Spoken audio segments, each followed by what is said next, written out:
If you ever wanted to learn how to exercise influence and ethically persuade others in the workplace, then this video is for you. For the best advice on communication skills for technology professionals, please subscribe and hit the bell. Hi, my name is Mike Gibbs, and I am a 25-year veteran in the information technology industry. And I'm one of the first few thousand Cisco certified internet experts. And I've been helping people just like you enhance their careers with soft skills training for technology professionals for well over a decade. In a previous video, we discussed Dr. Robert Cialdini's 6 principles of influence.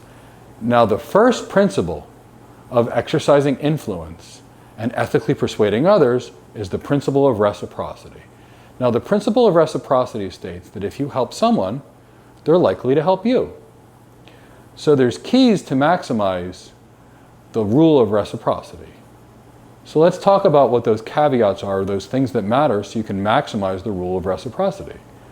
So first, when it comes to favors, size matters. The larger the favor, the more likely someone is to not only remember that favor, but pay you back in the future. We're not just talking about monetary favors. In fact, in many cases, we're talking about things that have no direct monetary value. We're talking about the impact that you provide to the person's life for whom you provide the favor. Now, later in this video, we're going to give you 3 examples of favors that matter that you can use in the workplace. The next thing to remember is the value of the favor matters. And this is where most people break the rule of reciprocity. How many times has someone helped you and you're very grateful and you say thankful and their answer is, it's nothing, no problem, no big deal. What did they do? They did something nice for you, you were very grateful, you thanked them, and they said it was nothing, so they completely devalued the value of the favor they gave you. So instead, we recommend to say something to the effect of, I'm so happy I was able to help you. I know you would do the same thing for me. In which case, you've acknowledged that it was a valuable favor, and you've planted seeds in their head that you might need their help in the future, and this person will be much more likely to help you in the future when you need it. And also, time matters of the favor. And this is where it's very different for the person who provides the favor versus the person who receives the favor. So the more recent the favor is, the more valuable it is to the person that received the favor. Meaning, over time, the value of your favor goes down to the recipient. Now, to you, the favor provider, the value goes up over time. So this is the psychological difference between the favor giver and the favor receiver. So our recommendation is, if you can, try not to ask for favors from someone you haven't spoken to in a long period of time. It's very hard to build good relationships, work relationships, and friendships. So if you help someone and you build a good relationship, keep the relationship going. Reach out to that person if you're not even in the same company anymore. At least periodically, check in on them. You may be able to help them, they may be able to help you, but you can keep your valuable relationships and you never know when you're going to need them. Let's discuss 3 favors you can use in the workplace to use the rule of reciprocity while helping others. The first favor is mentorship, and this can provide substantial value and truly deepen relationships.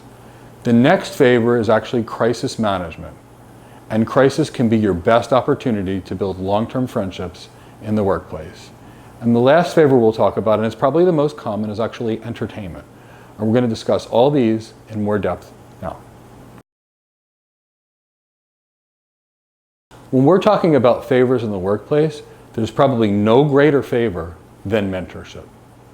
Mentorship is my absolute favorite way to help someone and build and deepen your relationships. I can remember every single person that helped me throughout my entire career. When I was a paramedic paying my way through the university, I can remember those that mentored me then. When I was a new engineer, I can remember those people that helped me.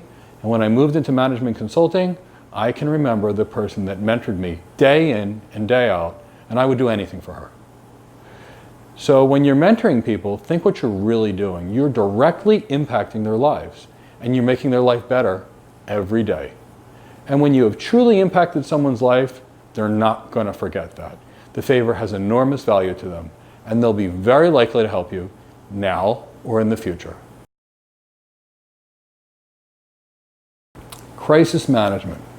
Crisis equals an opportunity to perform a significant favor for someone and actually develop a very deep friendship. Now, in life, unfortunately, at some point or another, we will all find ourselves in a crisis. Whether it's work-related, health-related, there's always something that happens. Now, a crisis will tell you who your real friends are versus who your business acquaintances are. In a real crisis, your friends will stand beside you and do anything they can to help you, and your acquaintances will run away as if you have some contagious disease. So if you see someone struggling, and you can see it on their face, you can see it in their body language, reach out to them. See if there's anything you can do to help them. If they say yes, do anything you can to help them. Now there's a couple of rules to maximize this favor. Under no circumstances be judgmental. People often get into a crisis from making poor decisions, or often it happens for things that are outside of their control. But no matter what, do not be judgmental. Do anything you can to elicit information. Take the information. Don't come to a rash decision. Think about it and offer your help. Now, when you're offering your help, be positive, be supportive, and do absolutely anything you can to deliver quality help. Now, this will do a lot to help them. So do what you can to help them. Now, the entire time, stay positive, be supportive, because they're really struggling and they need someone that's positive and supportive, not someone that's going to bring them down. When the favor is done, take them someplace nice. Take them to a nice dinner. Take them to a nice outing and pay in cash. We'll discuss more about why you should pay in cash later in this video, but pay in cash. And when they thank you, when they will thank you, make sure you say, "I'm so happy I was able to help you.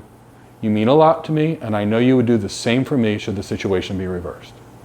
Please comment below and tell me your technology career goals so we can produce more videos to help you in your technology careers. The last favor we're going to be discussing in this video is the favor of entertainment. And by entertainment, we're referring to business lunches, dinners, golf outings, or anything to that effect. They're extremely common in business, and for good reason. When you take someone out, when you entertain them, when you take them to a nice meal, for example, you deepen a relationship, and it's the perfect place to build and deepen relationships. If you're going to take someone for dinner, find out what kind of food they like. Not the food that you like, the food that they like. Because if you're dealing with a vegetarian and you want to take them to the best steakhouse, this obviously isn't going to work well. Likewise, if you have a person that loves ice skating and doesn't like football, don't take them to the Super Bowl. You may love the Super Bowl, and many people may love the Super Bowl, but if the person doesn't love Super Bowl, not only is it not a favor to them, they may go and they may view it as a work chore. Oh God, I have to go to this game. So figure out what's meaningful to them versus what's meaningful to you. Now, if you're taking someone to a restaurant, be nice to absolutely everyone. Now, you should be nice to everyone anyway, but I've been to business meetings where the person hosting the meeting is extremely mean to the food server. And that instantly puts a bad taste in my mouth. Okay, they're nice to me because I'm a client, but they're mean to the server because they don't impact them or they're not meaningful to them. That instantly upsets me, it turns me off, and I'm tuned out of the meeting. And not only to that meeting, not only do they value for me, I value that person less by the way they treated others. If you're taking them to dinner, for example, don't complain about anything. Don't say the steak wasn't prepared properly, the drink wasn't right. Just be positive, be thankful, and don't devalue any of the good work that you're actually doing. Now, pay for the outing. But if you pay in cash. And there's a reason I suggest paying in cash versus using a credit card. First, most people don't have cash with them. Being flush with cash shows you're successful and shows that you actually have cash. And when a bill comes and someone sees you take out a lot of cash and put the cash in the place to pay the waiter or waitress, they say, wow, this is a lot of money. And they value it even more.